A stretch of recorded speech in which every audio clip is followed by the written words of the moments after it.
You guys are rolling. Yeah. No, I've secretly wanted to come on your show since we first met. So Really? Here we are. Oh. Well, no, because I do actually quite. I've gone from finding podcasts like completely pointless Yeah. to just like to not understanding how and why people listen to them to actually really kind of appreciating them. We're rolling, right? Yeah? Yeah. I think we are, yeah. Yeah. Yeah, but you got a good chat. And since I met you, you love to talk. So I thought in my head, podcasts are perfect for you, know? Yeah. Well, no, they're a good little. They're great fun. They're actually good fun, and it depends who you're doing them with, obviously. But How many podcasts have you got on? I know you got one with your missus. I have two. So I have Okay. one with my wife, Yeah. which I love. I kind of recently developed a love for it. Like Okay. before, I found it like a chore's a bit of the wrong word. I felt like it was all slightly forced, like kind of organized fun. Yeah. You know, when like, oh, it's Christmas, you have to have a good time. You know, I'm kind of like, I just find organized fun to be a bit annoying. But actually, she's brilliant and She is very natural and great. And, Yeah. and now I feel like we have quite good kind of back and forth banter. Like we used to rev each other up and it used to just be Forced? like, well, just not Yeah. great, you know. Okay. And anyway, but now I think we've got the pod to a good place now. When you were doing that, was it like, were you ever worried that she might say something that she might hot you up, or I think, well, or you on Mate, the other hand do it to her? I initially, so we first started the pod when I'd literally just launched my business, and I was, you know, quite consumed by the business. So Yeah. my head was only in that, and I probably took myself too seriously. Yeah. You know, for like a period of time, and you know, I would consider myself to just be just all into that. So I would see the podcast as like a thing on the side that I didn't Yeah. really care about. But Yeah. actually, she's so popular and people love her so much. Yeah. So actually, it's a bit of a gift to be on a podcast with her. 100%. You know, she's easily what people, you know, who people would She's got prefer a great to listen personality. to. Yeah. So do you. So it goes. Well, it's quite nice. well. It's nice. It works well. So I've decided that for the hour that it takes every Yeah. week, it's probably worth, you know, Yeah. putting in a good stint. Because I don't know, like, I initially know you from, you're like the godfather of reality TV, no? Because Well- if I think of reality TV, this is not what I see you as right now. Yeah. But when I was younger, that's where I first saw you, Yeah. right? On Made in How Chelsea. old are you now? I'm 29 now. How old are you? I have to be very careful what I say to Why? to Diren because he beats me up. No, on the mats. No, we know each other from Jets. Like, that's where I met. Yeah. That's where I met you, obviously. But You're we the haven't- guy. You're the guy that basically controls me so easily on the mats that I really want to dish out banter and chat to you, but like I feel like I can't because I'll just get my arm broken. do you remember the time when we were sparring? Yeah. And I tap you out, Yeah. and I'm tying my belt. Yeah. Without And even and slapping attacked hands, You, you Yeah. attacked me. Yeah. Well, it's the only. I had to play dirty with you. You know, Yeah, it's I know. about the But- only way I can catch up. But it's fun rolling with you because I feel like, and tell me if I'm wrong, you're the sort of person that when you do something, you want to do it properly and you Yeah. kind of give 150%, right? But I'm impatient as well. Okay, yeah. So like it's worse than that because Yeah. like I'll roll with a black belt and I'm so keen to be like him Yeah. that like, you know, for a period of time Yeah. I'll do jiu-jitsu Yeah. for like 6 hours a week or 7 hours a week, you know, just to get like as good. But I kind of I do go quite hard at stuff. But having said that, I got my blue belt and then like relaxed a little bit, you know, and now I train probably less than I should. Although I feel that, you know, I've got that level of ground game now. Yeah. You know, whereby if I ever did get into some altercation in the street and someone was untrained, I think I'd be fine. Yeah, I think you'd be very fine because you're quite strong, bruv. Well, I'm all right with it. You're quite strong. And I think, you know, like when you get your blue belt, it's almost like, I'm a jiu-jitsu guy now. Yeah. You know? I When you're got a white blue belt which was kind of looked purple in colour, and Diren was pretty keen to punish me for said purchase. I came in and literally just got absolutely hammered by everyone who had a blue belt because my belt had a twang of purple, which of course was intentional. Yeah. Yeah. But you know, do you know why I did that? Why I said that to you was because I know you're a nice guy, but I also think if you were going to another gym that didn't know you, or actually know you but don't know you, Yeah. straight away Even they're worse. coming for you. Yeah, they're yeah. coming for you. Lovely. And not in like a Not in a good way. not in a good way. No, like like already they kind want to of hurt you.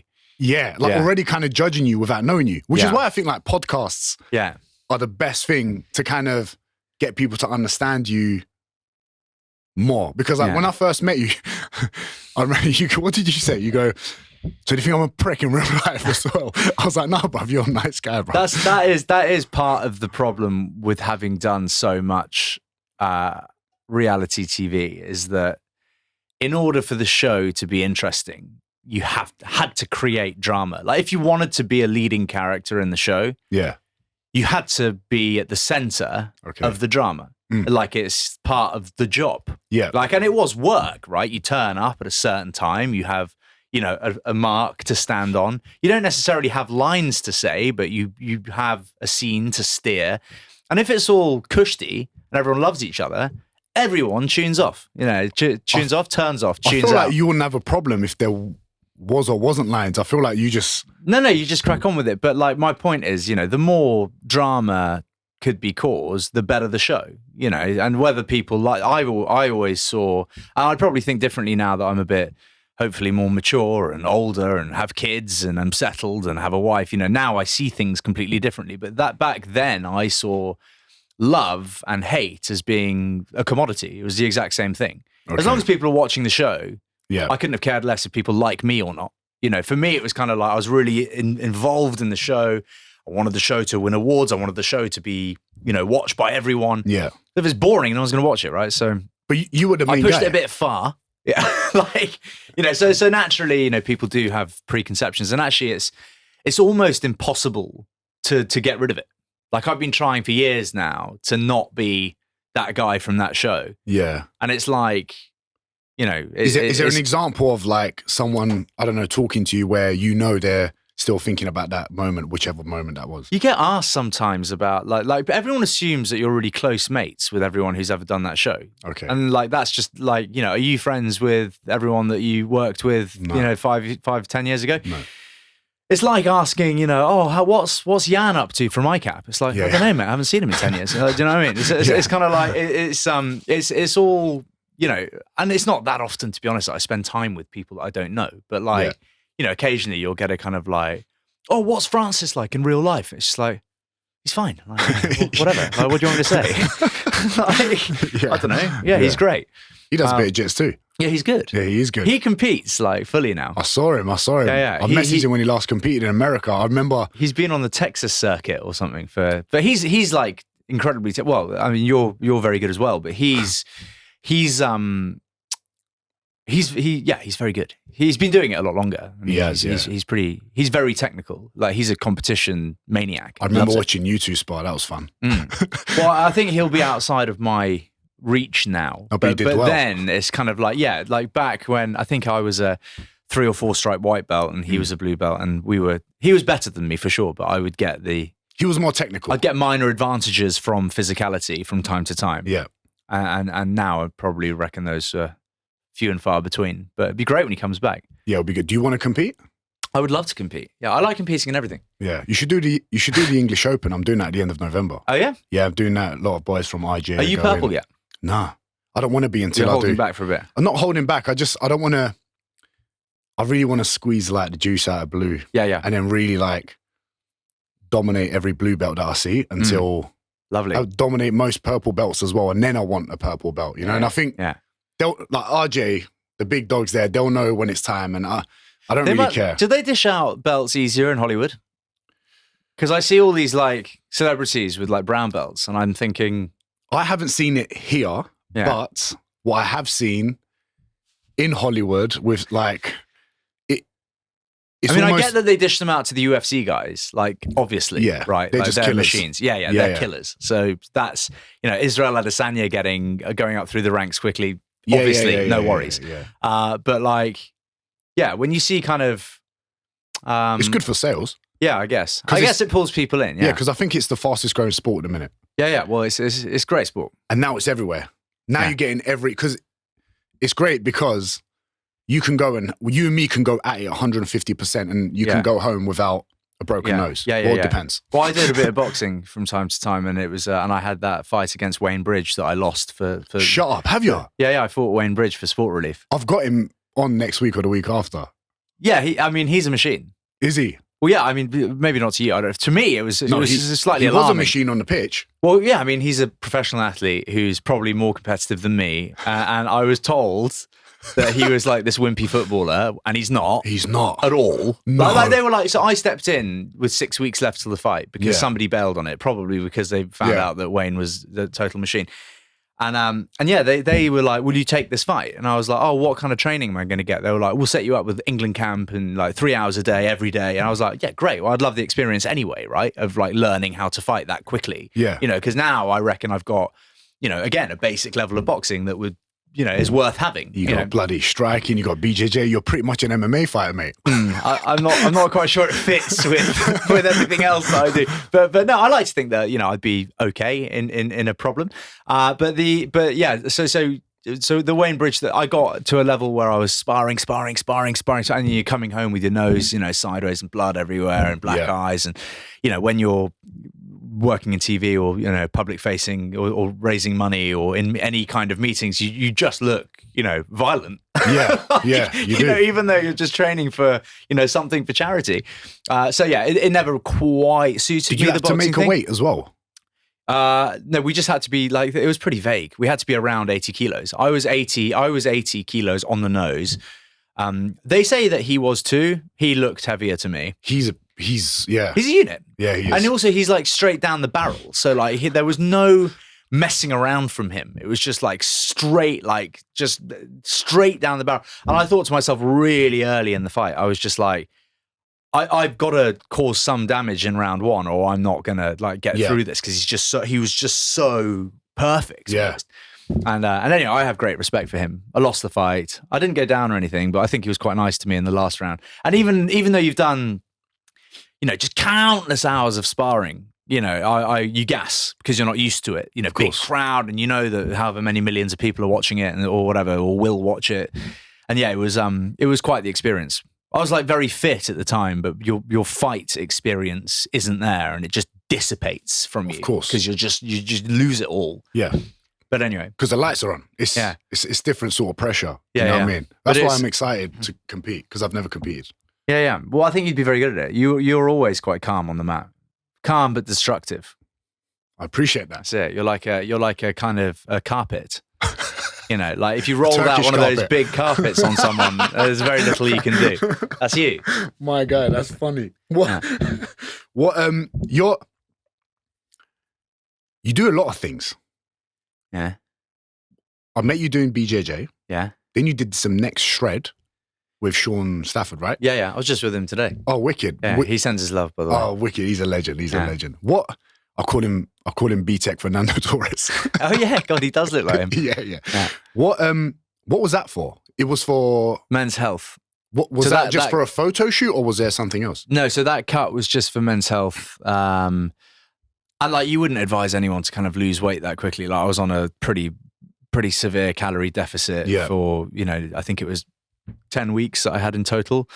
I was eating something like 1,500 calories, you know, 1,600 calories low. a day, but like strict. So like no apples, no bananas, like, you know, when you're hungry, you're just hungry, you know, like, and that's that, you know, Diet Coke becomes your friend. You know, like when you're hungry, you have a Diet Coke type thing. And like, it gets easier, but it affects your mood and it affects all sorts, you know, and it affects work and whatever. But, you know, and then you get the picture and then it's over type thing. I recently just did the Marathon des Sables. So is that an ultra marathon? Yeah, so it's 250 kilometers. In this case, across the Sahara Desert. I thought it was. Why did I think it was 100? 156 miles. How long did it take? 5 days. So it's in 5 stages. How are your Achilles? I'm all right, mate. I'm okay. And it's more a test of kind of like, you'd be fine. It's more a test of like mental resilience than anything else. It's not like you're, you know, lacing up and trying to cane a 3-hour marathon. It's not like that. You know, it was 59 degrees on one day. It's a self-sufficient race. So you're carrying your stuff.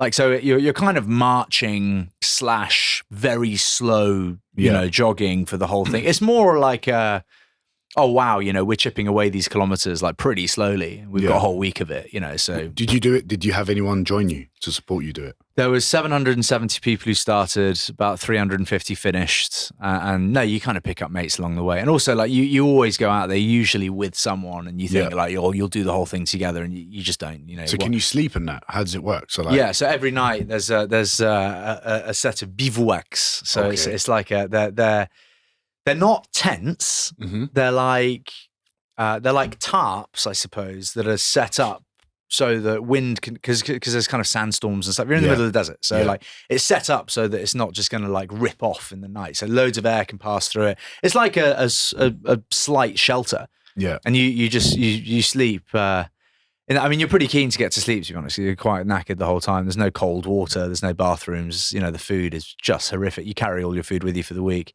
That was a pretty cathartic like experience. That was like a rebuilding. Could you sleep being that? It was like sore? a rebirth. Yeah. Could you sleep being that sore? Yeah, because again, it's not like I'm sure the lads right at the very front there's a small group of Moroccan guys who kind of win it every year. A guy called Rashid, he's a machine. He's won it 11 times, I think, and he's like something else. He was born in that. Yeah, but like okay, on the last day, there's an 8.5 kilometer day. It's a tiny day, and it's like a charity run almost the last day, and like you've done it all. And I thought to myself, well, I'm gonna run with Rashid for as long as I can, just for fun, and like you set off, and I did a fair amount with him, and then like you hit the sand dunes, and like everyone comes to a screeching halt, and you're just like plodding through the sand, and he just goes off. It's like he runs on water or sand in this case. So he's so light basically, and he just glides over this sand that vanishes under your feet, and nobody else can do that basically. You sink into the sand. It's awful. How much do you weigh right now? I weigh about 78 kilos now. How much did you weigh going into the race?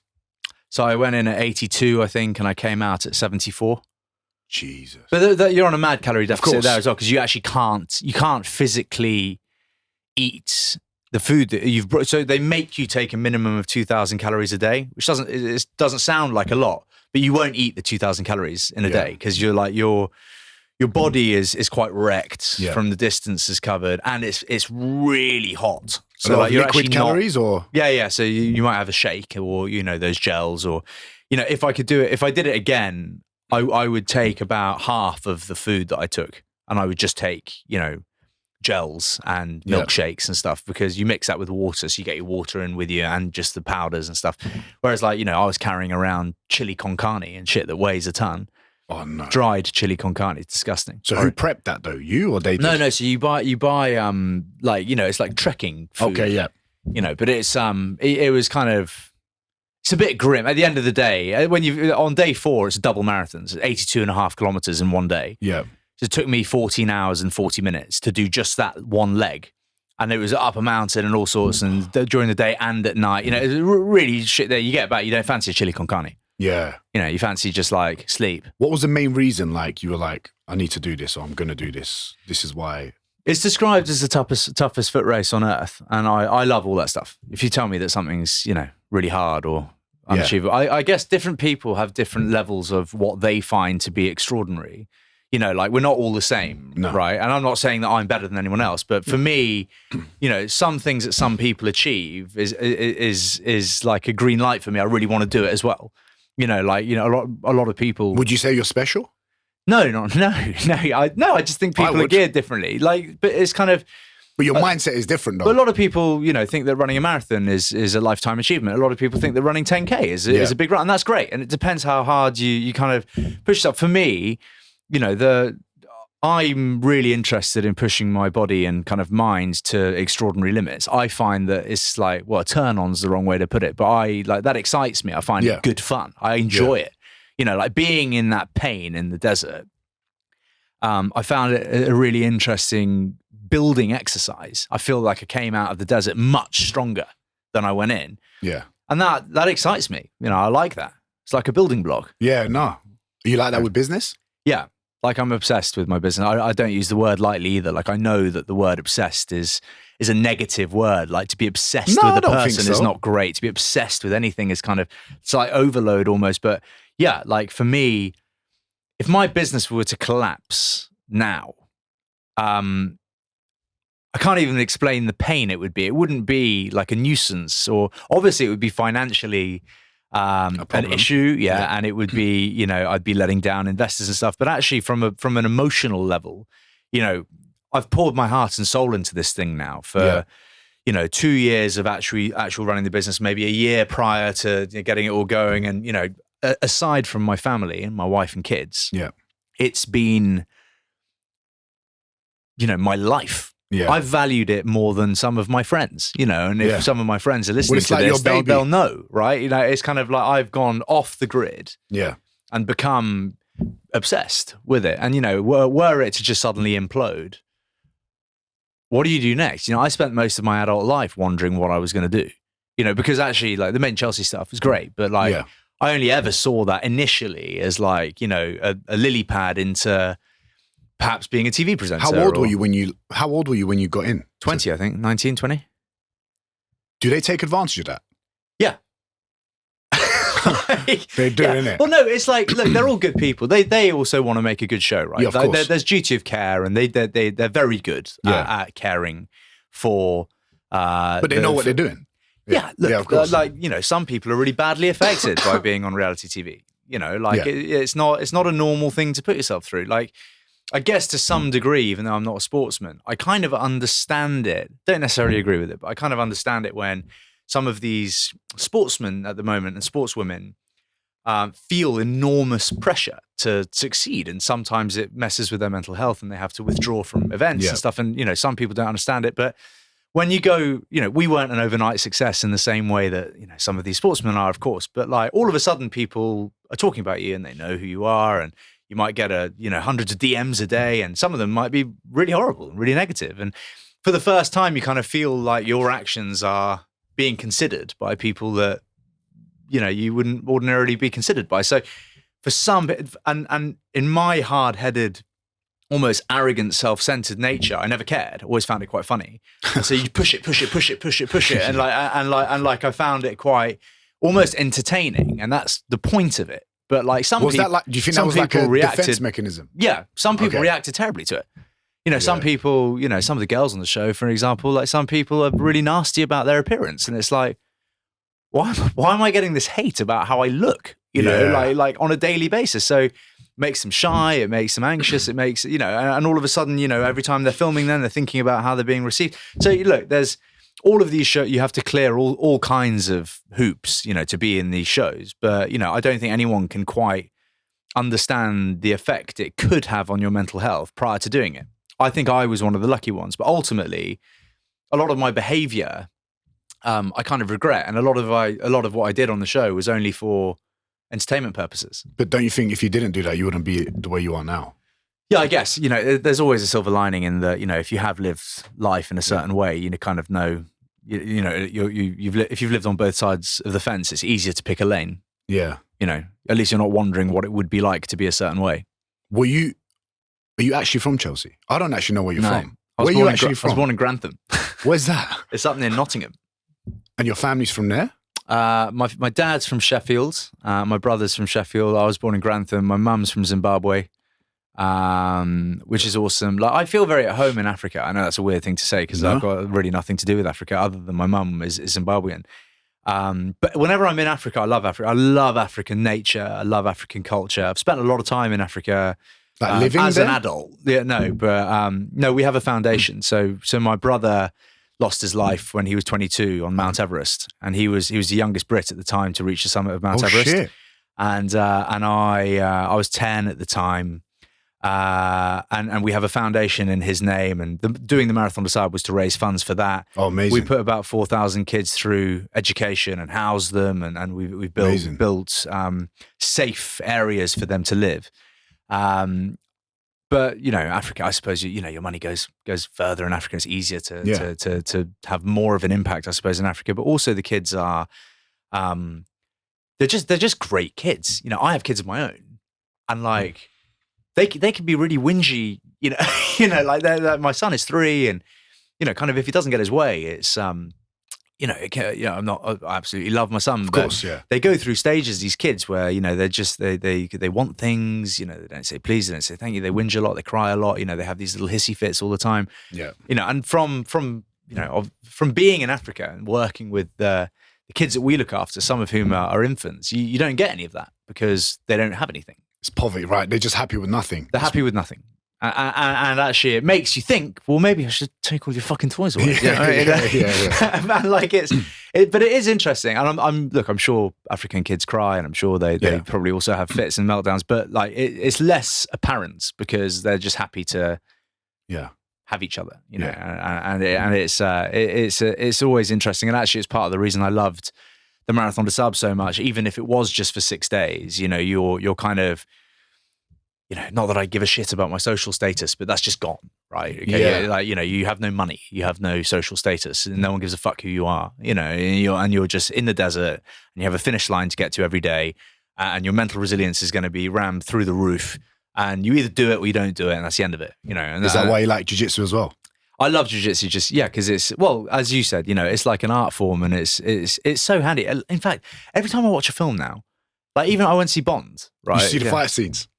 What are they doing? Not just rear naked people. Yes. Why don't like Yes. It's so annoying. Yeah, 100%. Even James Bond is like choking people out with ropes. Yeah, I know. Just rear naked him. Just rear naked a guy. Rear naked him. He'll be dead in 4 seconds. Do it really hard. It'll break the neck. You know what I mean? And it's like I don't get it. You watch all these films with loads of fight scenes in them, and it's just like there's no real jiu-jitsu in it. Yeah. It's all striking and bollocks that like would actually get you nowhere. Yeah. And you'd be fucking knackered, by the way. You'd be knackered. If you're James Bond, and you're beating up 50, 60 people in a day or however long the thing spans over, like, he never sleeps. He'd be pissed as well. Yeah. He has so much alcohol to drink, like in every film. How does he get to the end of it?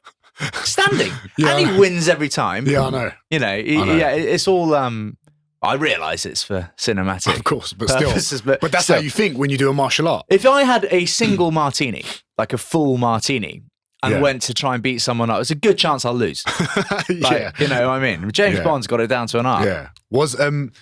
Were you raised? No, that's all right. Do your thing. All good, bro. Yeah, just turning it off. Yeah. Were you you were born there? Where did you go to school? I was raised primarily in Cornton. Absolutely no one listening to this will know where Cornton is. But it's like tiny, tiny little village near Newark. And Newark is near Nottingham. It's probably that, yeah. I spent a few years there, and then I kind of jumped around a bit as a kid. Well, I didn't jump around. I went when my parents went, but I did a year of school in Paris when I was like, paint on hands type stuff, tiny school, kindergarten. And then I spent the majority of my school in St. Bart's. I went to school in the Caribbean. Oh, sick. From when I was, 5, 6 till 10. Your dad was a businessman? Yeah. So my dad initially purchased this really interesting property full of history, rich history, and good fun. On the island of St. Bart's, like long before it was St. Bart's. If anyone listening to this is going like, "Woo, St. Bart's," like it wasn't like that then. Like St. Bart's was, super chilled. Surf shacks everywhere, burgers. Like cats, iguanas everywhere. It's just it was like proper mellow, salt of the earth type place. And that was a hotel, and Dad brought it as it only had 4 bedrooms at the time, and it was a little kind of thing. Well, it was beautiful, but it was kind of protruding out on this rock in the middle of this bay. It was kind of very cool. And like you'd want to hear of some of the early deals, where this thing changing hands is like, in the hundreds of dollars type thing. And like, it's crazy. And nowadays, that Dad kept it on as a hotel, which wasn't his intention, which is now the Eden Rock Hotel in St. Bart's, which is quite a famous hotel if you're into that kind of thing. Yeah. But it was never like that before. So I grew up in it when it was, cockroach ridden and wasn't the Eden Rock that it is today. But I'm kind of glad it is the way it is now. Yeah, no, I feel what you mean. It's pretty cool. Yeah. When you were getting raised and you were like in a good position, where your family, your upbringing. Yeah. Did you feel like you had to prove something, like to be like, cool, I come from like a wealthy family or whatever. Do I need to prove something to people? Because I remember when I was chatting to you once and I was like, I rate Spencer because like you say it how it is. Yeah. and you know who you are and where you're from, Yeah. and you don't pretend like you're from like, oh, I did it all by myself. Like, which of what you're doing, you do, but do you get what I'm trying to say? No, absolutely. I think it's I think people will always think that, you know, people who have a wealthy father or wealthy parents, you know, have all the help that they need. And to some degree, that's true. You know, I was never, you know, I had a fantastic childhood. You know, there's always been a roof over my head. You know, I haven't had it hard or rough in any way, really. But you know, when it comes to my own business, as an example, you know, some members of my family are shareholders, but they're quite small shareholders. Like it wasn't propped up by them. In fact, like at the very beginning, they weren't quite sure if it was, you know, going to be successful at all, because it's quite a, you know, non-alcoholic spirits 2.5 years ago were even less of a thing than they are now. So, you know, it wasn't the most obvious thing to fling cash at. But also it's, you know, I did really want to do this on my own, you know, because I think regardless of what other people think, I think in the back of my mind, you know, if I turn this into a multi-hundred million, you know, billion dollar company, it will be nice to know that it had nothing to do, you know, with my dad and my brother and stuff like that, and that it was very much my thing. Although obviously I love them being involved, you know, if they can be with me, then super. But I guess, it depends on whether or not you care really about the public. Because you know, you said you were stuff. like in your 20s, you were kind of searching. Yeah. Did that have anything to do with that, or was that because of like what you were doing with a reality TV show? Or I just wasn't a particularly, you know, grown up individual, I suppose. You know, that kind of came a bit later.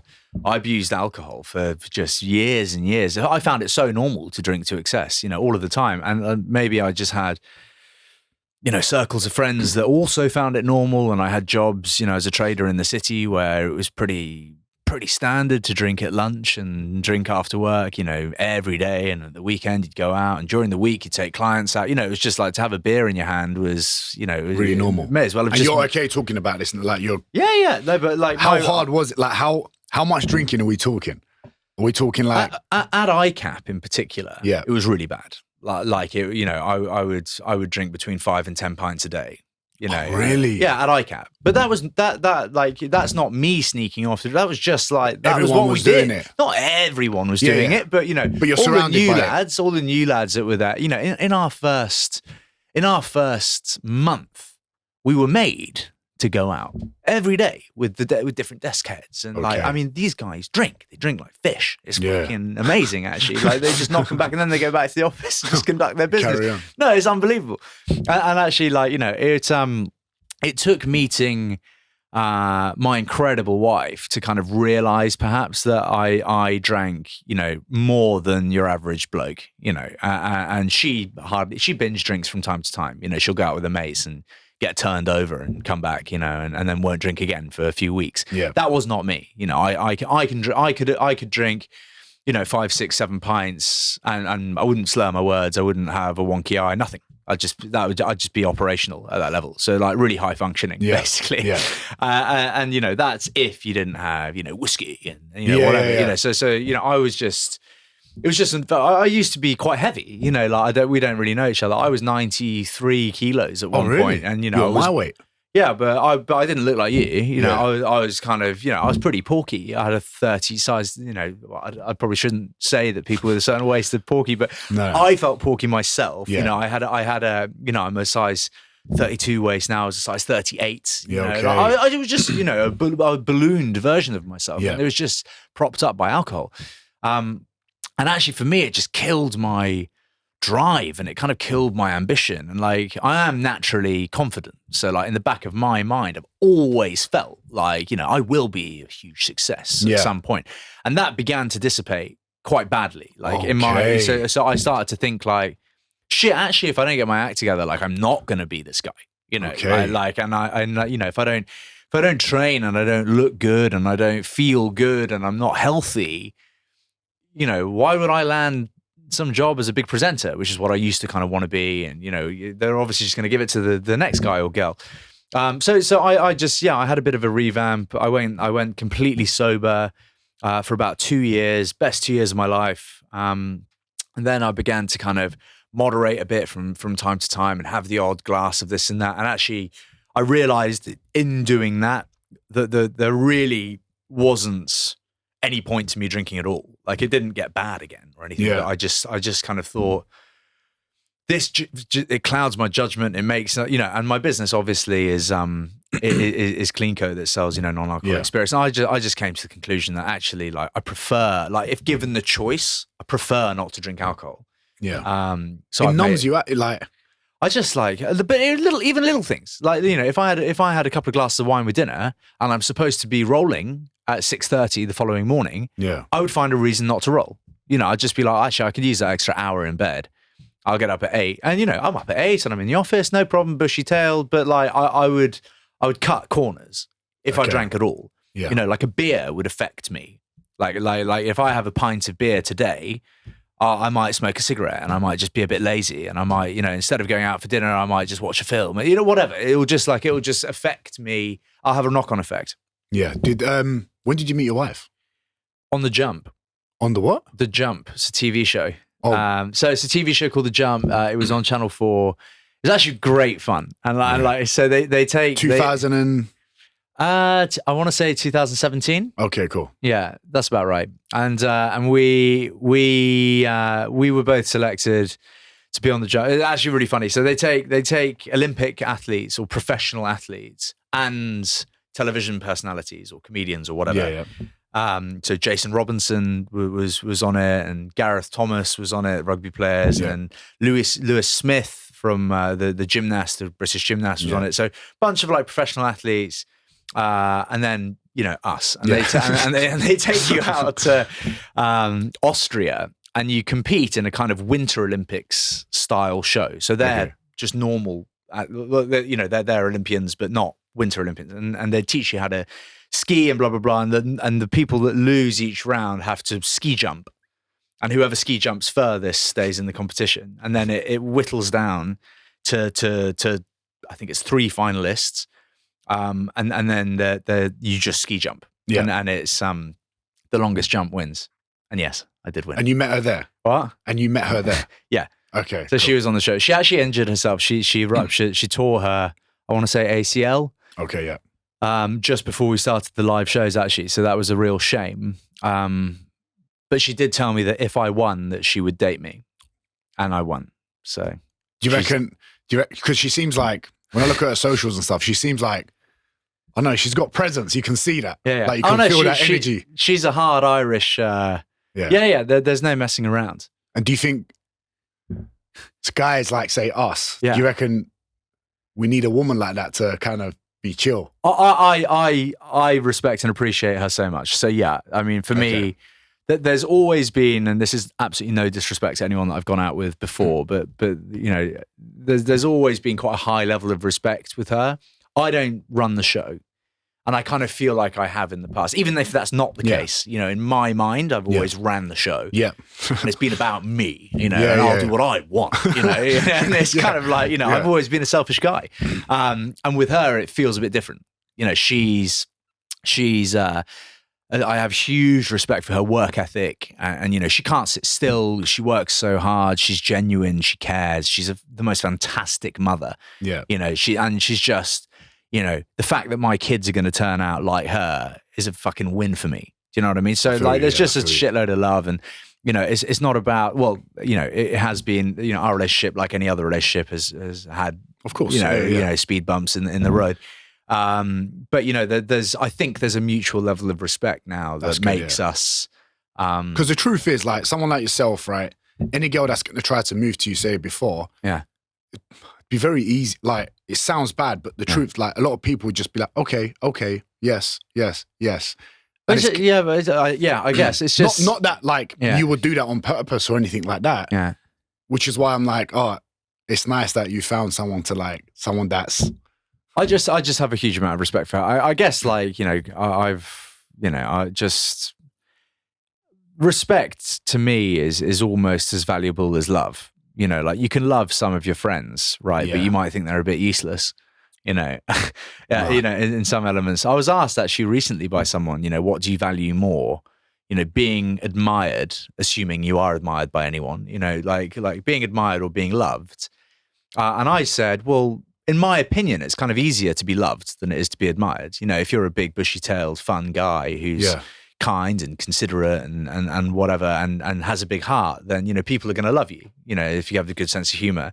But to be admired is kind of a step further, in my opinion. To be admired, you have to be respected, and to be respected, it requires, effort, and you have to earn it. Usually, nobody just wakes up and respects the next, so for me, I guess what I'm trying to say, long story short, is that I admire and respect my wife as well as loving her, and in the past, maybe I didn't have the emotional maturity to be in a relationship like that.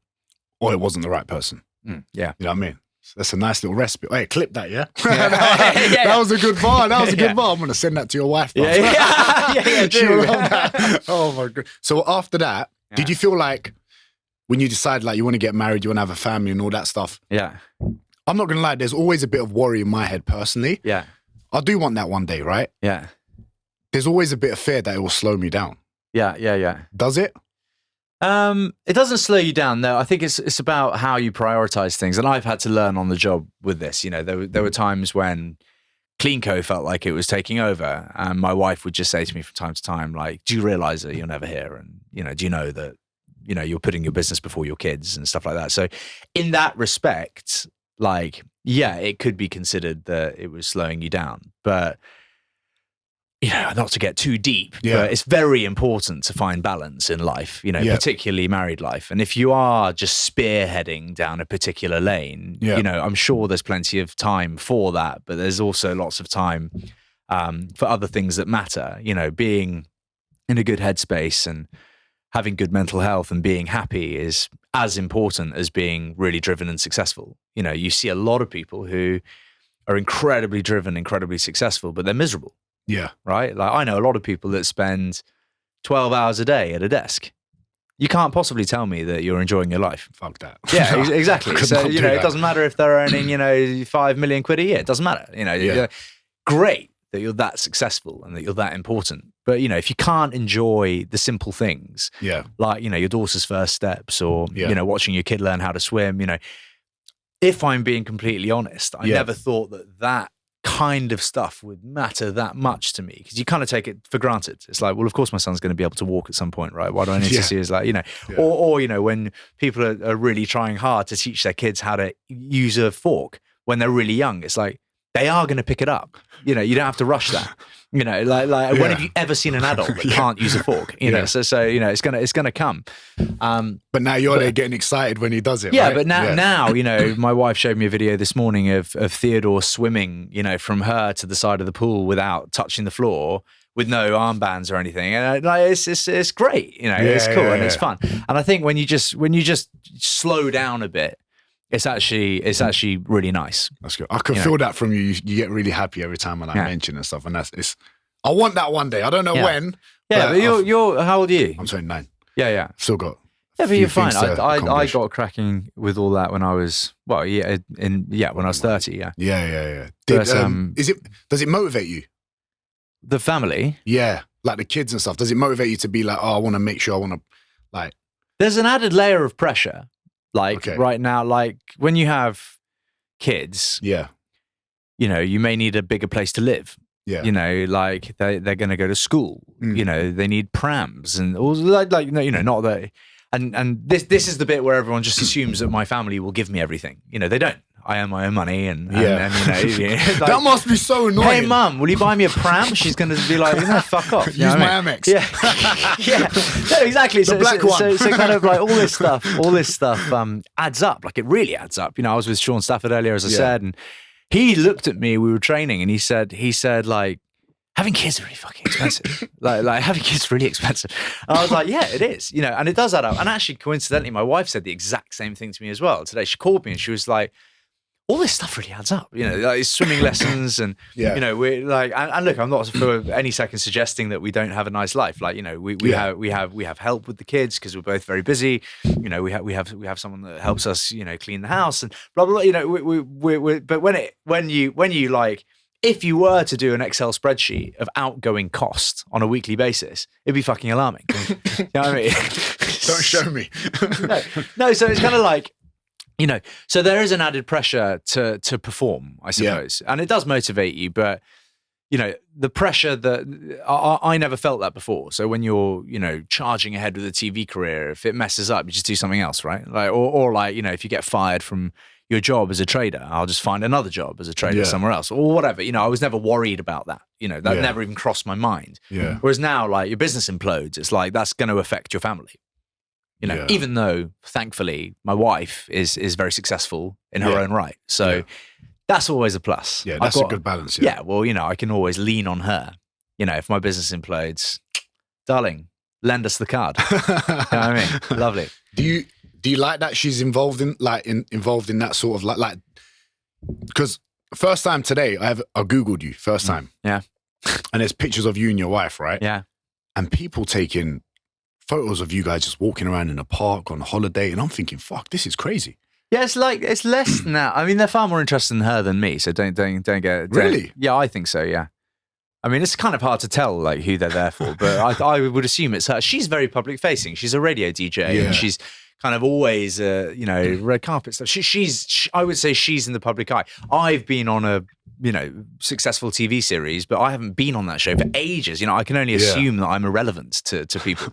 But you know, she is like, in a sense, and up and coming is the wrong word because it kind of sounds condescending, but her career is blossoming in that world, and I'm not interested in that world really. You know, I have fun doing the odd podcasts and stuff, but I'm not really interested in being famous. I'm interested in being successful. Yeah. Which is why you're very involved in your business, right? Yeah.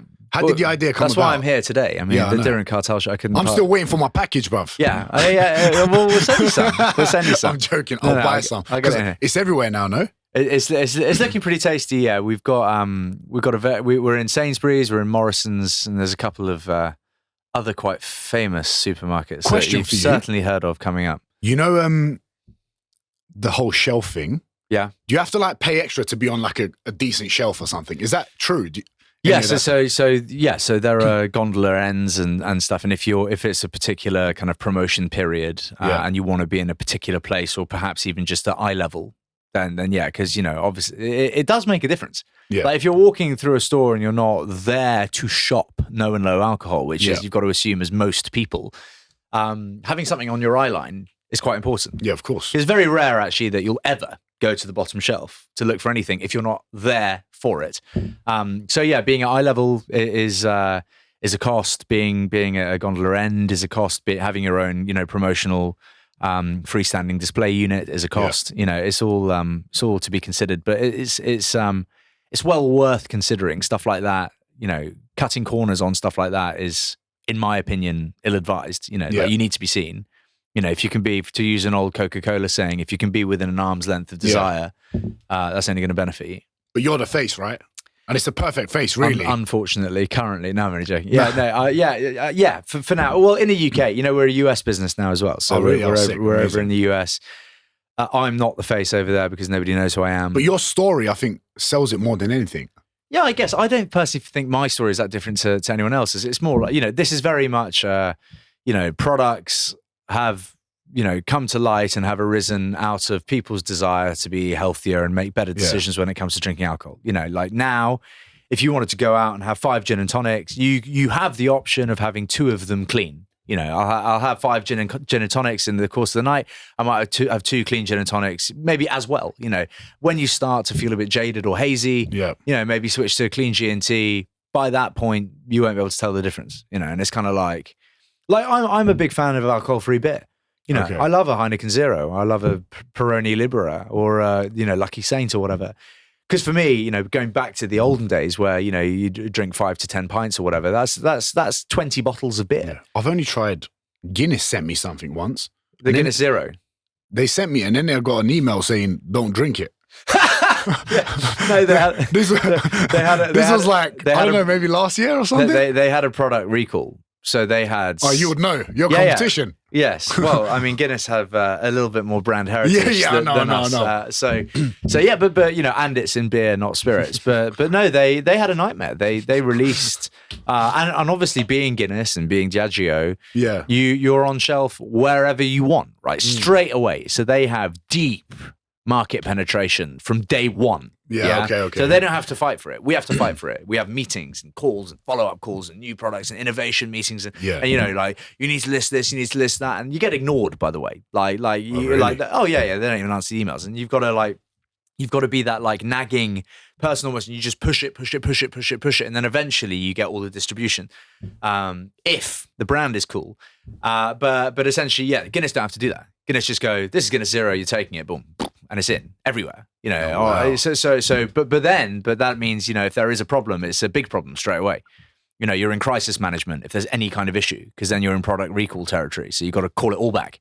You know, so that's the difference. Okay. We can, you know, we haven't had any product recalls, thankfully. Okay. But if we did have an issue, we could probably isolate the issue. Okay. Because I didn't really see it as like a big deal, but the way they sent the email was like, they're like, don't drink it. I'm like, okay. Yeah. No, I think they had, I you know, I don't see Guinness as our competition, nor am I trying to bash them, but they had was it a yeast infestation, or they had something growing in the liquid? I think that sounds something about like that. right. Something like that.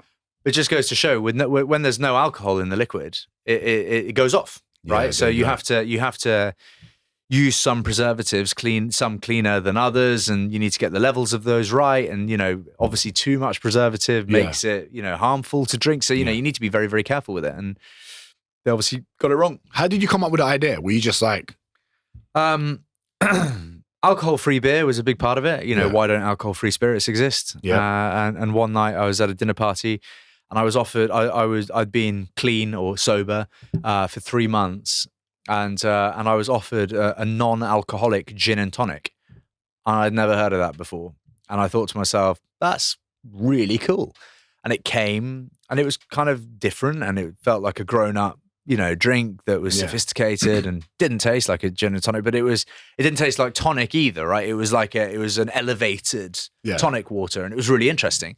And I had a look at the brands, and I thought it was quite exciting. And, you know, there was no reference to gin, and it wasn't juniper driven, the liquid, and, you know, it wasn't, the flavor profile of it was not ginny.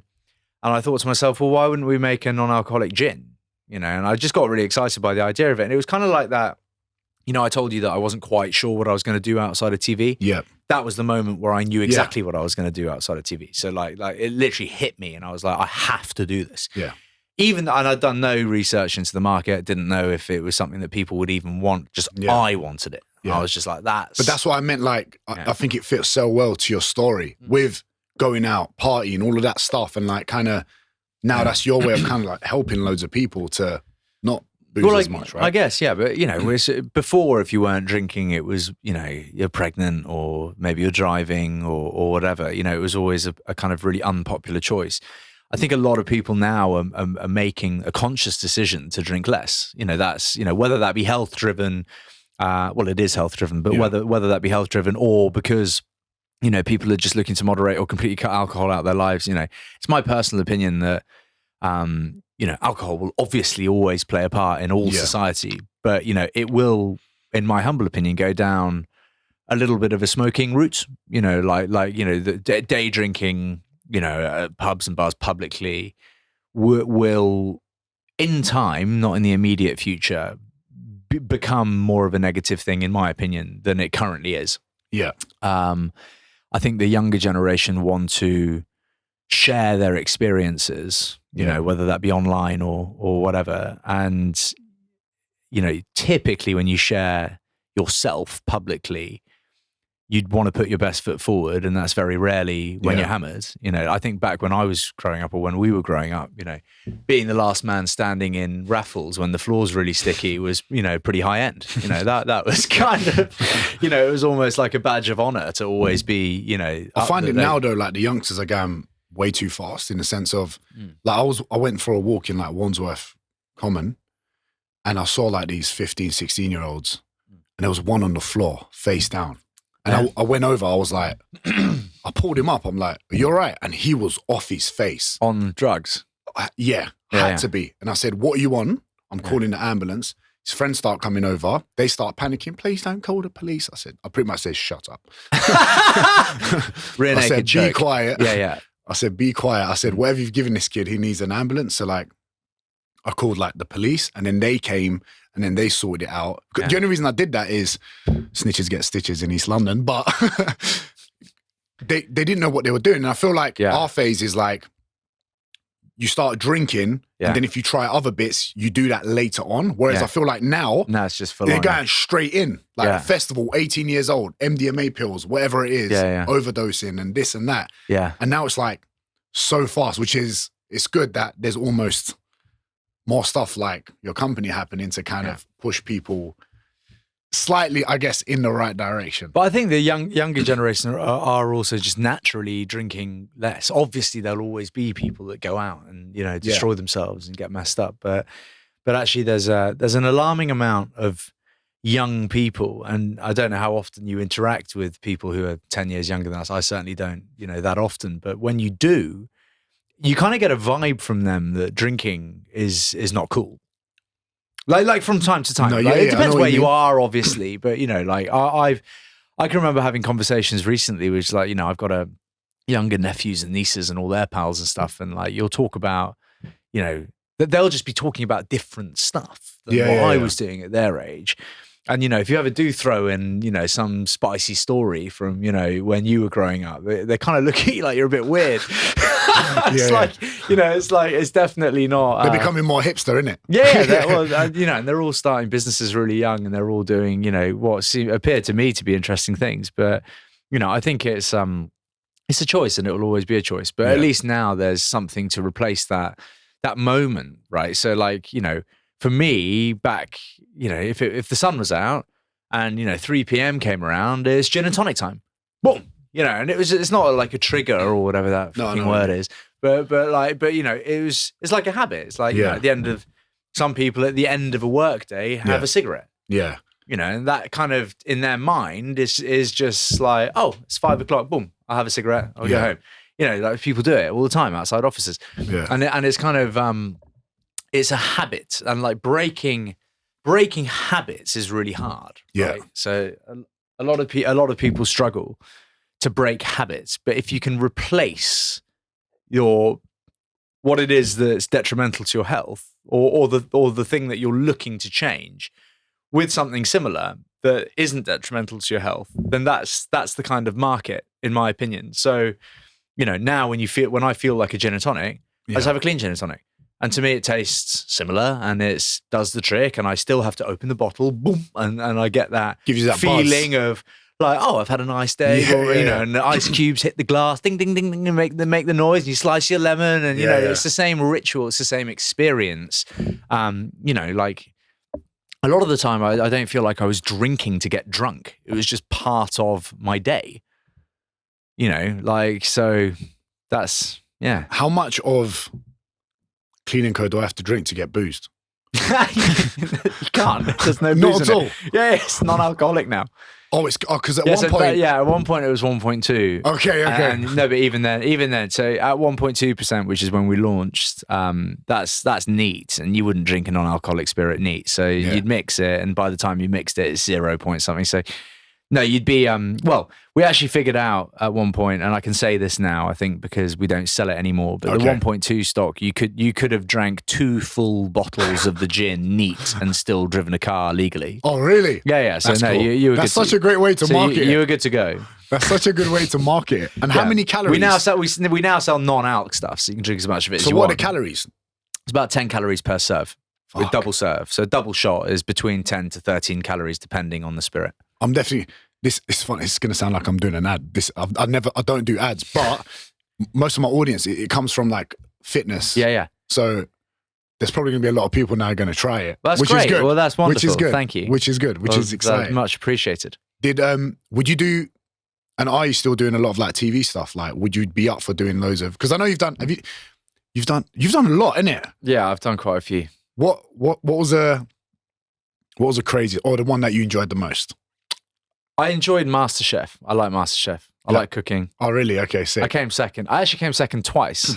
I think it's a sick joke that I didn't win the second time. Really? but there was some BBC talent on there. So yeah, okay. no, I'm only joking. You know, but the first time was great. I went through the whole experience. which was awesome.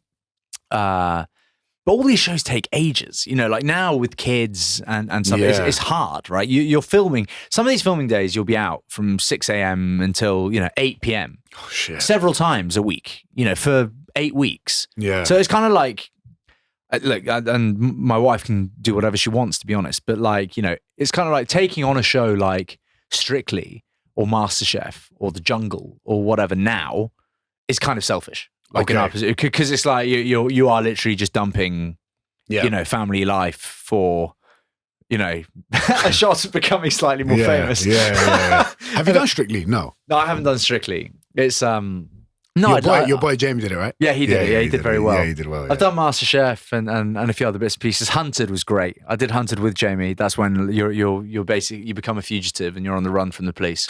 They have to find you in 2 weeks, and you can do whatever the hell you want. It's great. I'll be proper good at that. Yeah, you have to move. You have to move like 5 miles every day, so you can't just like go up a mountain and camp out there.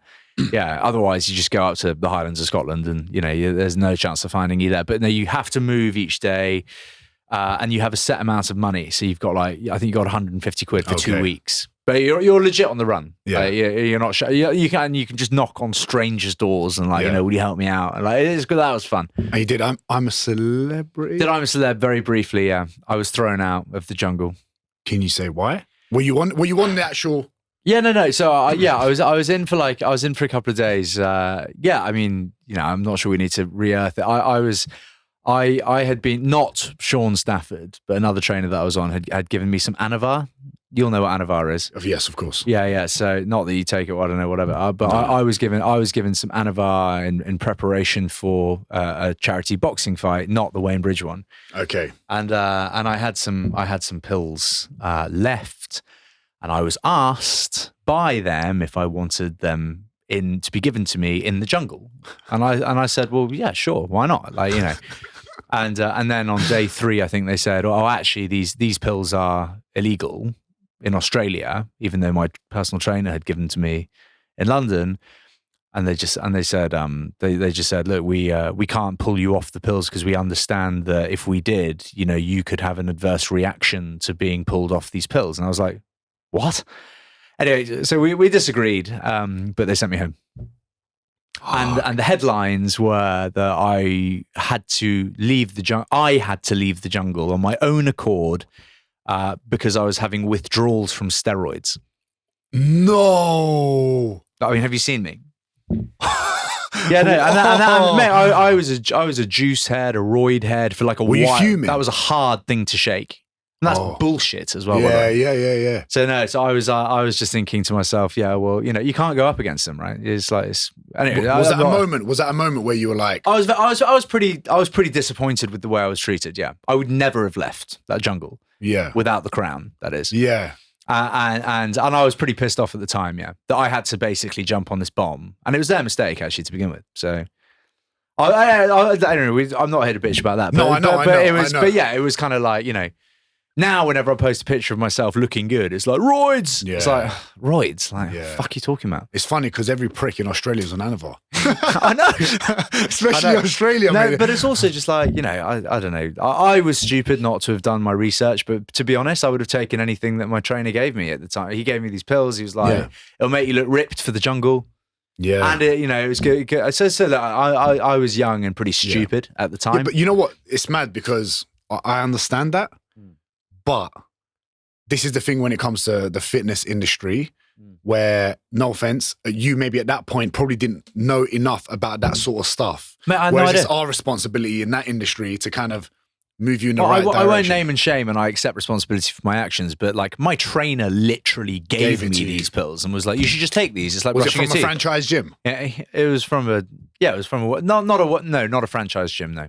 I bet I know which one it was. I'm sure you did. I bet I know which one it was. Yeah, and they don't like me. Yeah. I'm sure you did. But anyway, so I found myself, thinking that the world was kind of against me at that stage, and that it wasn't my fault and poor me. But look, my responsibility. I shouldn't have taken the fucking pills. End of. But still, I did think the whole thing was a pretty serious overreaction to. They were literally just like, you could have a reaction to this. I was like, I won't. Yeah. Yeah. Don't worry about it. Yeah. Like you met you met your wife that you're very happy with from like a show. Yeah. Right? Yeah. Is there anyone else that you've met where you're like, oh, you know what? This person gives me like so much value to my life. I'm so happy that I've met this person. Or anyone that you found that was amazing or cool? Maybe an actor, maybe, I don't know. I'm a big Bear Grylls fan. Okay. Yeah. So Bear Grylls, when he kind of, well, I guess he would have always become Bear Grylls, right? But when he was 23, he climbed Mount Everest after my brother and became the youngest Brit to summit Mount Everest, and wrote that book Facing Up, in which he credited Mike, my brother Mike, with being the youngest Brit to have summited, and you know, and it was quite touching. I was very young, but he's always kind of been there for me. Cool. And he needn't have been, right? So like, you know, through my, you know, when I, you know, I'd see him at events and stuff, and he would always come up to me, always be very kind to me. And he came on our 6 Degrees podcast. You know, he was easily the biggest name at the time that we'd had on it. It probably was a gateway to others accepting to come on, you know, so he's always just been like, incredibly supportive of me. And I've always been very grateful for that. Like, he's a lovely guy. Yeah. And, we could be working on something together, at the moment, hopefully for a project for next year that would be really exciting.